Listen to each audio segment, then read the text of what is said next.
Ladies and gentlemen, we are just off Broadway Street here in Nashville outside Bridgestone Arena for the 2016 SEC Men's Basketball Tournament. Along with my partner, Michael Rapp, I'm John Wagoner, and we're here today to see if South Carolina Gamecocks can take down the Georgia Bulldogs.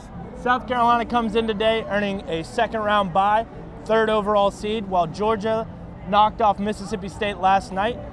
Georgia in the head-to-head series leads 2-0, so let's see if the Gamecocks can avoid the sweep here today against the Bulldogs.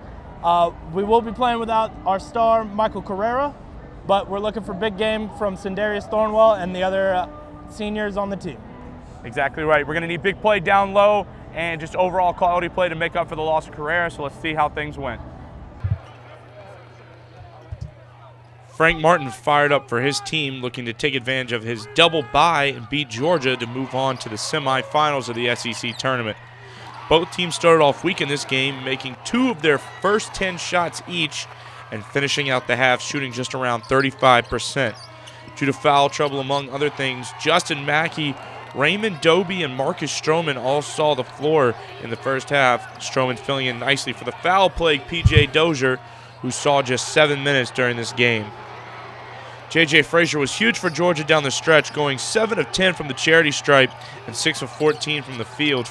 Frazier made the winning shots in the game after being fouled by Sindarius Thornwell trying to get the ball back.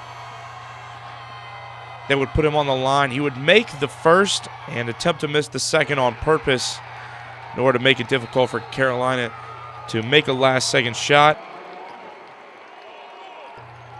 And the last-minute heave would be to no avail as the Gamecocks go down to the Bulldogs here in the quarterfinals.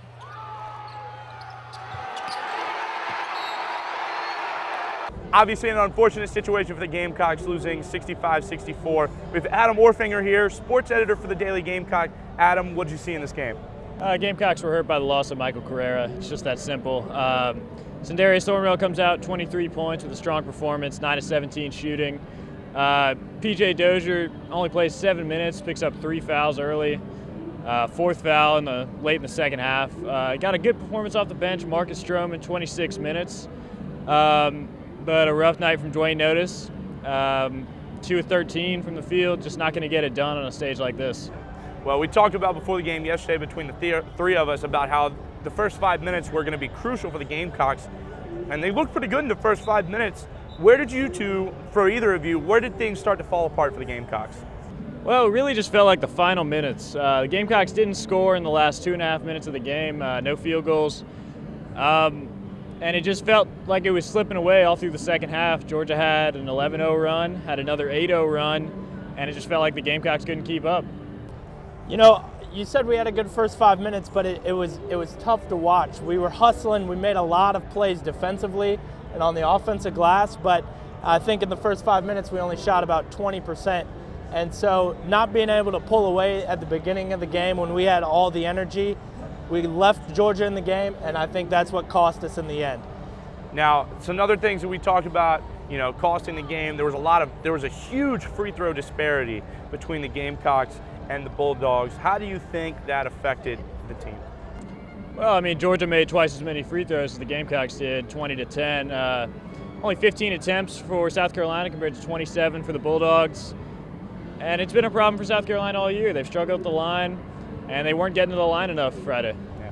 Now, do you think the referees, for either of you here, do you think the referees had anything to do with this? Because I know there were a lot of people in the stands that we heard them personally having some issues with the referees. Did that affect the overall outcome of the game as far as you guys could tell? I'm going to go ahead and say no. There was a lot of contact and a lot of moving parts throughout the whole game. Players were flying all over the place. I would say they're inconsistent with the referees.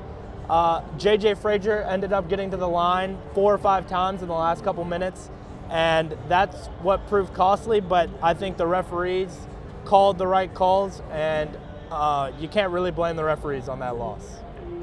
Any final thoughts on the game, Adam? Well, South Carolina is going to hope for a bid to the tournament now. Waiting around for Selection Sunday. They really needed this one to solidify the resume. 3 losses to Georgia, who most likely won't make the field, is really going to hurt.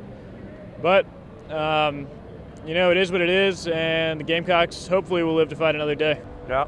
That's all we have to say. Adam, thank you for joining us. Let's see what Coach Frank Martin and the student athletes had to say after the game.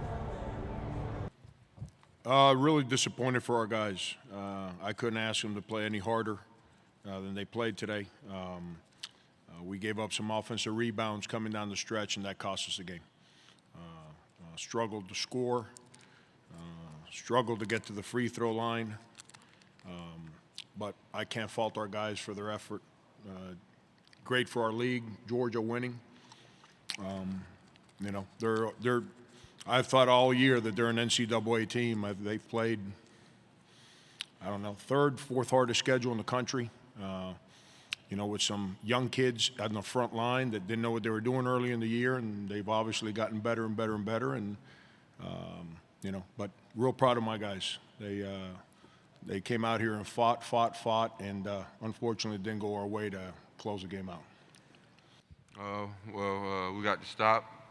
Coach called a play, and the plan was to get a shot. And you know, Coach believed in me. I mean, I didn't know the situation, which is a mental mistake by me, because I usually know the time and situation. But I thought we was down when I turned the ball over, so it was like a reaction to go for the ball. But there's no excuse, and I let my team down, and that's it. What hurt us was defensive rebounding. We just didn't rebound coming down the stretch. Last 4 or 5 minutes of the game, we couldn't get a clean rebound, and that hurt us. If the third-place team that set a school record for regular season wins, that won 11 league games, that didn't lose a single game in non-conference play, whose opponents had the 7th toughest schedule in the country, is not worthy of the NCAA, and we got a problem in our business. You know, and I don't care what anyone else has to say. I don't care what their opinions are. That's a fact. I'd like to see a lot of these so-called teams that got better-looking numbers than us play in our league, 18 games, and see what their record would be at the end of the year. Well, that's going to wrap it up for us here in Nashville. Michael, did you enjoy yourself? You know, we had a great weekend here at the SEC tournament. Tough loss, but it was a fun ride. Absolutely, yeah. Broadway Street just behind us it's been hopping all week. The honky tonks, the bars, everything you want to do. The SEC Fan Fest is out there for the younger crowd. It's been a great weekend, great food too. Definitely enjoyed ourselves here in Nashville. Yeah, so stay with us here at Capital City Sports for the rest of the semester. We've got the rest of the NCAA tournament coming. We've got the NCAA women's tournament. Hopefully the Lady Gamecocks can make their way back to the Final Four again. And of course, baseball is going to try to make it back to Omaha. So stay with us for that coverage and more. So for all of us at Capital City Sports, I'm Michael Rapp. And I'm John Wagoner. Thanks for watching.